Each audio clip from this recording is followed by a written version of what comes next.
Hola a todos, muy buenas tardes. Mi nombre es Alejandro Castañeda Cornejo, soy alumno de la Universidad del Noreste y el día de hoy en este video presentación hablaremos de la rebelión de Tuxtepec. Primero vamos a ver qué es la rebelión de Tuxtepec. Fue un movimiento armado en México que se inició en 1876 bajo el liderazgo del general Porfirio Díaz, como respuesta a las pretensiones de reelección del presidente Sebastián Lerdo de Tejada. Se trató de un periodo de convulsión y violencia en el interior del país que concluyó con la victoria de los rebeldes, el exilio de Lerdo y los miembros de su gabinete y el inicio del porfiriato, o sea, el gobierno de Porfirio Díaz. Ahora hablaremos antecedentes de la revolución.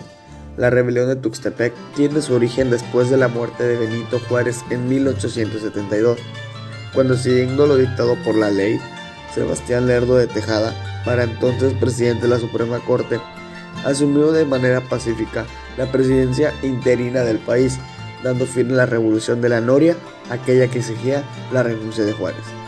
Ya cerca de culminar su periodo presidencial de 4 años, a finales de 1875, Lerdo de Tejada anunció su intención de buscar la reelección.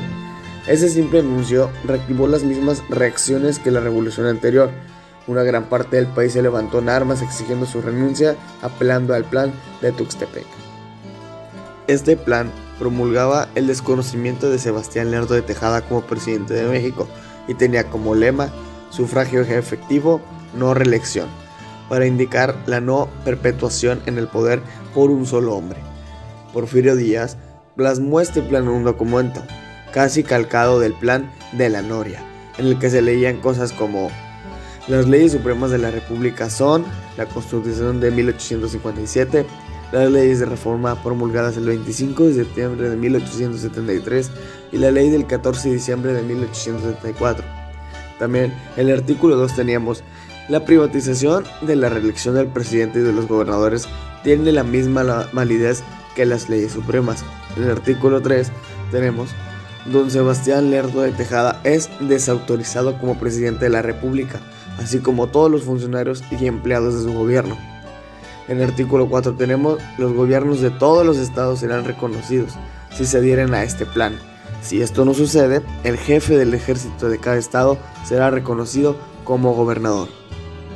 Ya mencionado algunos de los artículos, podemos ver que de este modo Díaz se comprometía a respetar la Constitución de 1857 y ofrecía la garantía de autonomía municipal, ambas cuestiones que le ganaron popularidad.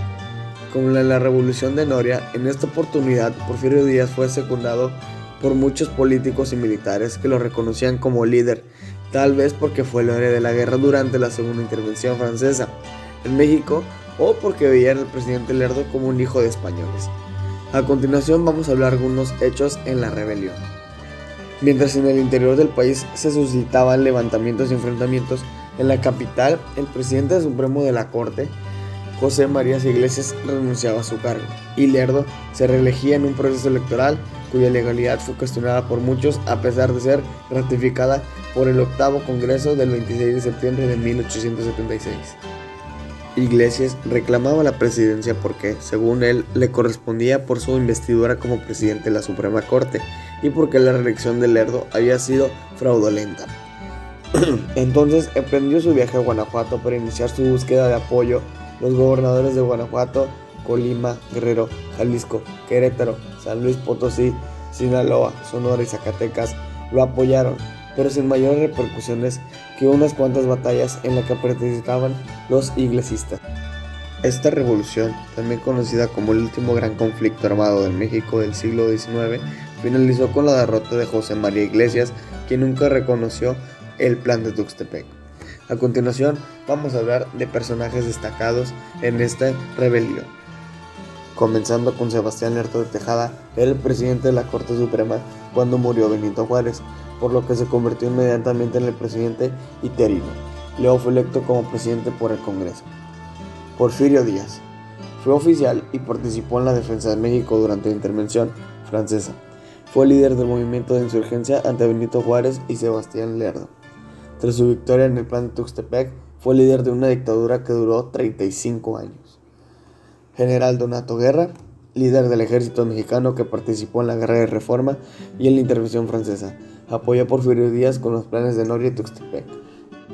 Al final de la rebelión de Tuxtepec ocurrió el porfiriato y vamos a hablar brevemente de él. Porfirio Díaz asumió el poder tras ganar las elecciones del 12 de febrero de 1877. Una vez allí, aplicó el plan de Tuxtepec, promoviendo en 1878 dos reformas a la Constitución. Eliminó la función de vicepresidente del presidente de la Corte Suprema de Justicia y prohibió la reelección. Así comenzó su periodo presidencial, que se convirtió pronto en una dictadura que duró 35 años, entre 1884 y 1911, hasta su derrocamiento por Francisco Madero. Durante la Revolución Mexicana, bajo el mismo lema de sufragio efectivo, no reelección.